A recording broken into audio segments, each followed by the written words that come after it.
Sahabat Al-Ma'tuk, mari berdonasi untuk keperluan serta kegiatan media Al-Ma'tuk agar kami dapat selalu menyajikan tayangan-tayangan yang bermanfaat bagi umat muslim. Caranya mudah, silakan klik link yang ada di kolom deskripsi atau scan barcode donasi yang berada tepat di layar Anda.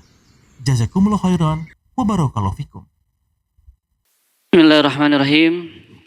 Assalamualaikum warahmatullahi wabarakatuh.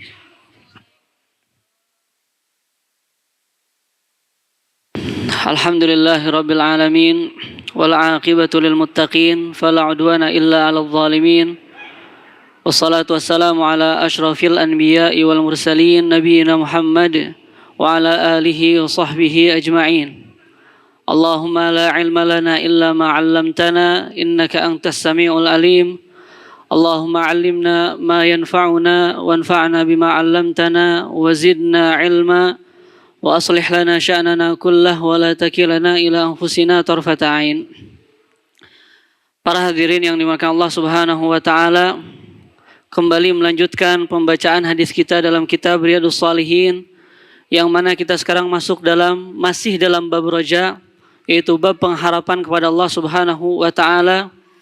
Imam An-Nawawi rahimahullahu taala menukilkan wa an Abi Hurairah radhiyallahu anhu qala Rasulullah sallallahu alaihi wasallam lamma khalaqallahu al-khalqa kataba fi kitabin fahuwa 'indahu fawqa al-'arsy inna rahmati taglibu ghadabi wa fi riwayah ghalabat ghadabi wa fi riwayah sabaqat ghadabi muttafaqun alaihi. Dari Abu Hurairah radhiyallahu anhu, semoga Allah Subhanahu wa taala meridainya, dia berkata, Rasulullah sallallahu alaihi wasallam bersabda, lamma khalaqallahu al-khalq, ketika Allah Subhanahu wa taala menciptakan makhluk. Dalam riwayat lain disebutkan qabla ay yakhluqal khalq, sebelum Allah menciptakan makhluk. Kataba fi kitab, Allah Subhanahu wa taala menulis dalam kitab. Ahli hadis, para ulama sebagian menafsirkan bahwasanya dimaksud adalah Lauhul Mahfuz. Ada yang menyebutkan bahwasanya kitab lain selain Lauhul Mahfuz.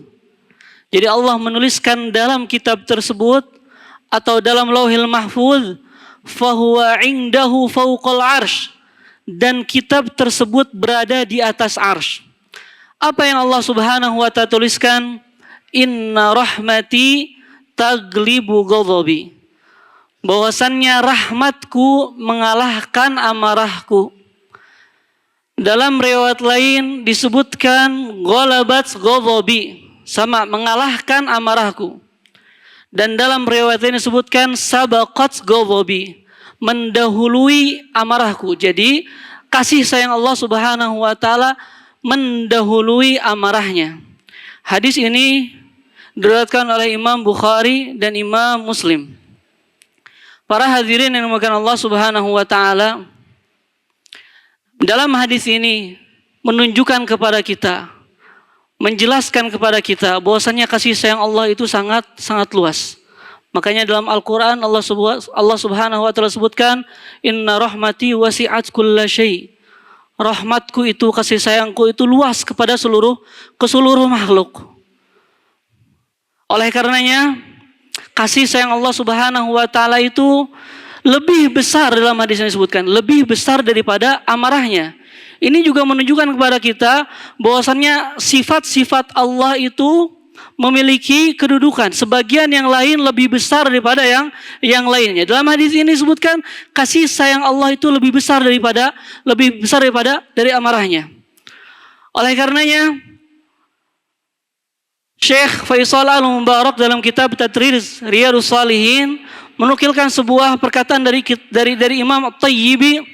Beliau mengatakan fi sabqir rahmah isyaratun anna qistal khalqi minha aktsara min qistihim minal ghadab.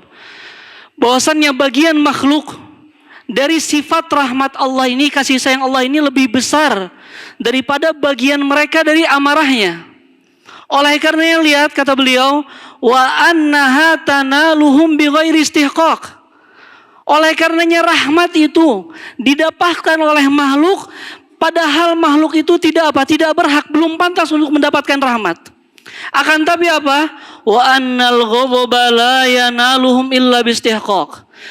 Adapun amarah Allah, kebencian Allah, kemurkaan Allah itu akan sampai kepada makhluk ketika makhluk itu apa? Pantas untuk mendapatkan amarah Allah. Dia ingkar, dia berpaling dari Allah. Akan tapi rahmatnya apa? Didapatkan oleh siapa saja. Didapatkan oleh meskipun orang itu belum pantas.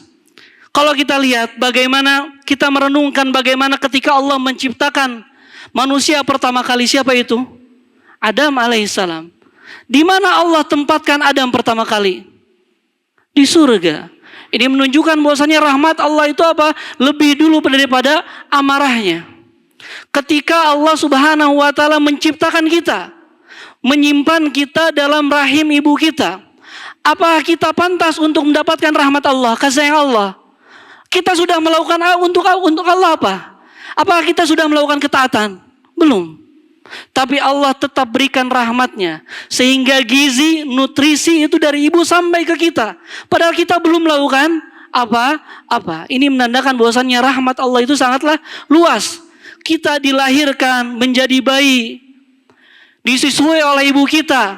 Bagaimana susu itu keluar di waktu yang tepat. Keluar enggak sebelumnya? Enggak keluar. Setelah 2 tahun, 3 tahun enggak keluar. Tapi Allah takdirkan susu itu keluar di waktu yang kita membutuhkannya. Sudah melakukan apa kita? Lakukan ketaatan? Tidak. Kan tapi Allah tetapkan itu merupakan apa? Rahmatnya. Kita dididik, dimasukkan ke pesantren, disekolahkan oleh orang tua kita. Kenapa? Karena Allah Subhanahu wa taala menumbuhkan di hati orang tua itu apa? Kasih sayang. Sehingga orang tua berjuang menyekolahkan anaknya jauh-jauh, pesantrenkan dengan biaya yang besar. Untuk apa? Karena itu bersumber dari kasih sayang Allah Subhanahu wa taala. Oleh karenanya dalam ayat surat Al-A'raf Allah Subhanahu wa taala firman apa? Waktub lana fi hadhihi dunya hasanatan inna hudna ilaik. Ketika Nabi Musa memilih manusia-manusia pilihan dari kaumnya, kemudian mereka berdoa kepada Allah, waktub lana, tuliskanlah untuk kami sebuah kebaikan yang kami kembali kepadamu. Hudna ilaik. Apa yang Allah tuliskan? Qala in waktub lana fi hadhihi dunya hasanatan inna hudna ilaik qala azabi usibu bihi man asya. Bahwasanya azabku itu akan sampai kepada orang yang aku kehendaki. Kepada siapa? Yang pantas. Ketika dia ingkar kepada ayat-ayat Allah, dia tidak bersyukur, kufur kepada ayat-ayat Allah, maka azab itu pantas dia dapatkan. Wa rahmati wasi'at kulla syai. Adapun rahmatku itu syumul, menyebar ke semua makhluk, sehingga dengannya ibu singa itu bisa menyayangi anaknya. Padahal sifat asli singa itu apa? Buas, menerkam, ingin memangsa lawannya. Tapi Allah Subhanahu wa taala turunkan kasih sayangnya sehingga dengannya ibu singa itu bisa menyayangi anak-anak singanya. Oleh karenanya para hadirin yang dimuliakan Allah Subhanahu wa taala, dengan hal tersebut hendaknya kita apa? Berusaha. Ini di sini dalam hadis ini ada roja pengharapan dari Allah Subhanahu wa taala. Rahmat Allah itu luas. Rahmat Allah itu luas, maka hendaknya kita cari. Rahmat Allah itu luas, maka jangan sekali-kali kita berputus asa. Cari terus. Cari terus. Insya Allah itu adalah hal yang luas. Maka hendaknya kita berusaha untuk mencarinya. Dan dalam hadis ini disebutkan, lihat, fahuwa indahu fauqal arsh. Itu dituliskan apa? Di atas arsh. Arsh yang besar, makhluk Allah yang besar. Sehingga Allah sebutkan apa dalam Al-Quran? Wa yahmilu arsya rabbika fauqahum yawma idzin thamaniyah. Arsh yang dipikul oleh 8 apa? 8 malaikat atau 8 barisan malaikat. Yang Nabi SAW sebutkan bahwasannya satu malaikat yang mengangkat arsy Allah itu besarnya, disebutkan bahwasannya ujung telinganya, syahmatu udhunihi, dari ujung telinganya sampai ke pundaknya itu berjarak 800 atau 700 tahun perjalanan. Ini makhluk yang besar. makhluk yang besar. Dan arsy Allah itu lebih besar daripada makhluk malaikat tersebut. Ini menunjukkan betapa besar kalimat ini. Inna rahmati taglibu ghadabi. Bahwasanya rahmat Allah itu mengalahkan amarahnya. Dan Nabi SAW apabila ditimpa musibah, apa yang beliau katakan? La ilaha illallahul azimul halim, la ilaha illallahu rabbul arsyil azim. Tidak ada Tuhan yang berhak disembah kecuali Allah al-azimul halim, yang maha besar dan maha pemurah. La ilaha illallahu rabbul arsyil azim. Tidak ada Tuhan yang berhak disembah kecuali siapa? Allah, pemilik arsy yang besar. Ini mungkin yang dapat disampaikan. Semoga apa yang disampaikan bermanfaat. Subhanakallahumma bihamdika asyhadu an la ilaha illa anta astaghfiruka wa atubu ilaik. Assalamualaikum warahmatullahi wabarakatuh. Sahabat Al-Ma'tuk, mari berdonasi untuk keperluan serta kegiatan media Al-Ma'tuk agar kami dapat selalu menyajikan tayangan-tayangan yang bermanfaat bagi umat muslim. Caranya mudah. Silakan klik link yang ada di kolom deskripsi atau scan barcode donasi yang berada tepat di layar Anda. Jazakumullah khairan wa barakallahu fikum.